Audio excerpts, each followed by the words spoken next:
I just want to show you guys an interview clip with Timothy Zahn where he explains Thrawn's goals in life and where he sees Thrawn on the moral alignment chart. It's actually really interesting. So let me show you the clip real quick, and I'll talk about it after. Now, you said, obviously, his main goal is to protect his people. What do you think his best case scenario for them is? Like, what does he want for them other than keeping them safe? What's his...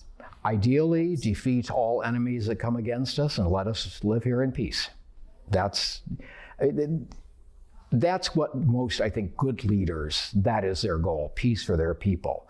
For other less good people, it's take as much territory as possible. You see this all the way from, Genghis Khan, Napoleon, Hitler, Stalin, Emperor Palpatine. Just absorb as much as possible.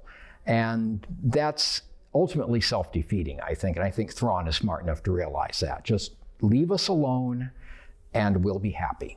Yes. Now, if you're familiar with the moral alignment chart for characters, where do you think Thrawn sits on it? I'm not familiar enough to be able to make good. There's a certain amount of chaos in he will go against what is expected of him and what the rules state if he feels it's necessary. But mostly he'll stay within the lines. So now we're getting it from Timothy Zahn himself, how he sees Thrawn as a character. Like, he sees him more like the good, the perhaps chaotic good in the moral alignment chart. And he sees that Thrawn's not really a conqueror. He's not really like a person that's going to go out of his way and just attack people. That's not in this character. And we're getting it from Timothy Zahn himself. So it's, there's a lot of interviews where he talks about his character, and I think it's really interesting. So you should probably give it a watch. There's other interviews out there. But he even compares like Thrawn to Palpatine, like how severely different they are. So if Thrawn is coming back as like the Emperor or the heir to the Empire, he's not going to be just like Palpatine. He's not going to go make a freaking like a 20th Death Star and like destroy planets or conquer worlds. See, that's not in his character.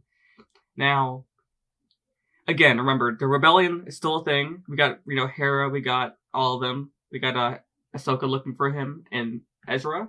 So naturally, what he's going to do is probably defend himself from them, because clearly they're going for Thrawn to probably kill him. But we already know the freaking New Republic isn't going to go and do anything, most likely because of their whole demilitarization, which is kind of weird. But besides that, it's really just Thrawn versus Ahsoka and some of the other rebels that are out there.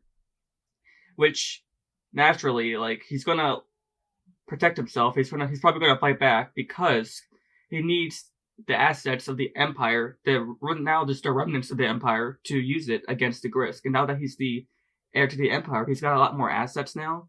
He's got a lot more power than he did before. So it would be smart to keep his, to save the Empire, like just to use the assets, just to use the power he has now. He does have more power than he did as Grand Admiral before Palpatine's death. So now he could make some major changes.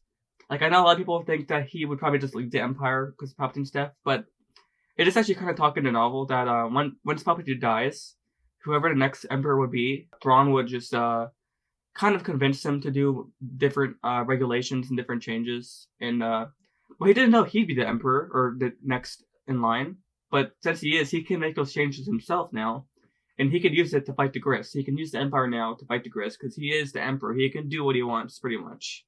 There is no one stopping him from doing that. There's no, I guess, the New Republic, but they don't really seem to care by the looks of it from the trailer.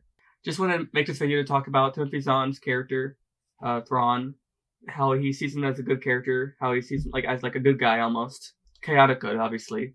But he'll stay in the lines as like a good guy, unless people attack him. So he's only defending himself from like the Grisk or the rebels or the New Republic if they're going after him. But yeah, that's all I wanted to talk about in this video.